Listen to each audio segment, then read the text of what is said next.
Good morning guys! For today's video, samahan niyo akong mag-prepare ng aking paninda. Since marami tayong mga pa-order for tomorrow. New batch of orders guys. So, samahan niyo akong maggawa ng aking new set of empanada.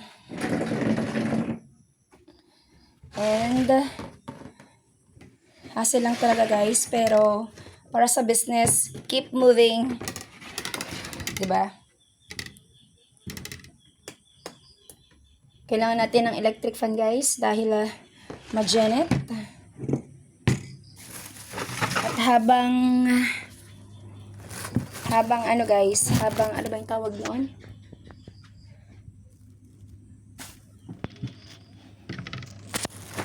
Habang gagawa tayo ng ating paninda, ay magkakape muna tayo dahil hindi pa ako nakapagkape. At alam niyo yung kape ko guys, alam niyo na yung kape ko guys. Yung ating Laishu. Ayan, sa mga naghahanap dyan ng sa appetite suppressant na coffee, try nyo yung coffee ko guys. Para mabawasan kahit paano yung mga cravings natin guys. Wait lang, kuha ko ng lalagyanan ko.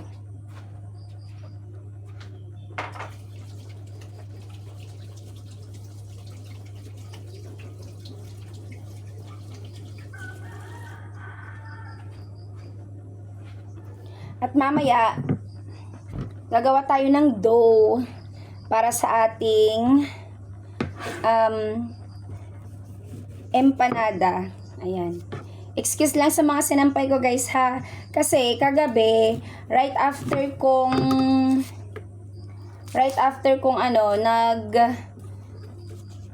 linis ng aking mga pinagamitan sa sa aking mini business guys.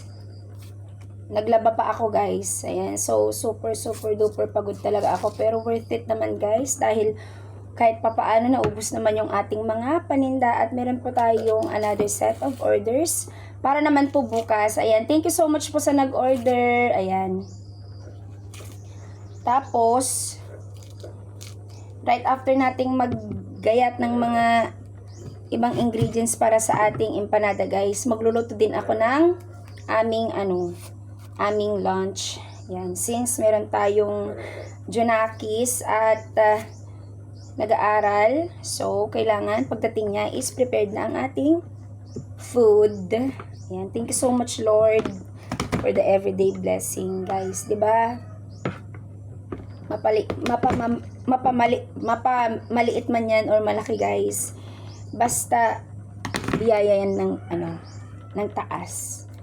So guys, sa mga gusto pong mag-order ng aking classic empanada guys, meron po tayong two options of filling, either pork giniling or tuna. Sa mga hindi po mahilig sa meat, ayan, may option po tayo ng tuna para naman po makapag-avail pa rin po kayo ng aking empanada kahit hindi po kayo meat lover. Ayan, sa mga health conscious dyan. Pero sa mga meat lover dyan like me din, mga carnivores, meron po tayong pork giniling empanada. At soon, magkakaroon na din po tayo ng ating variant na ham and cheese. Yan. Para sa ating mga Junakis, di ba? Kasi alam ko mahilig sila sa mga guys Hindi naman lahat ng bata mahilig sa sa giniling, tapos sa tuna, di ba? Lalo kung may veggies. So, para sa ating mga anak, and of course, sa ating mga adults din, di ba? Magkakaroon na po tayo ng variants na ham and cheese guys. So abang-abang lang kayo guys. Kailangan ko munang plantsahin lahat ng gusot. Charot lang po. So ayan, another good day morning lang ang vibes natin for today's video guys. At abangan nyo guys, lagi na akong magbablog ng aking mga daily routine, ayan, bilang isang nanay of course, at bilang isang tindera ng empanada. Kailangan talaga guys, ayan, dagdag income din, my God. O, diba? So, wala lang guys, itong video na ito guys, hindi naman siya tutorial ng mga recipe or whatsoever. This is kwentuhan lang, light kwentuhan about daily routine, ganon-ganon, 'di ba? Lalo na sa mga mommies like me na nasa malayo yung mga asawa nila, mga partners nila, 'di ba? Yung alam mo yon, yung solo ka lang sa lahat ng ng gawain kasi syempre hindi ka naman tutulungan pa ng anak mo.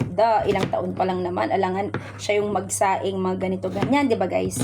So, yun lang guys. Kaya sa mga nag-e-enjoy dyan ng aking video na pinopost daily, ayan, baka naman po pa-follow naman po at pa-like na din ang ating video guys. Ayan. At mag-comment kayo kung ano yung gusto nyong i-content natin guys. Pero sa ngayon, wala naman akong ibang content. Itong aking cooking series lang ng ating empanada guys. Yung aking business. Yan. So, yun lang i-post natin for today's video. So, yun lang guys. Dito na matatapos ang ating video for today. Pa-like, comment, share, at follow na din guys this video. Thank you so much. Bye!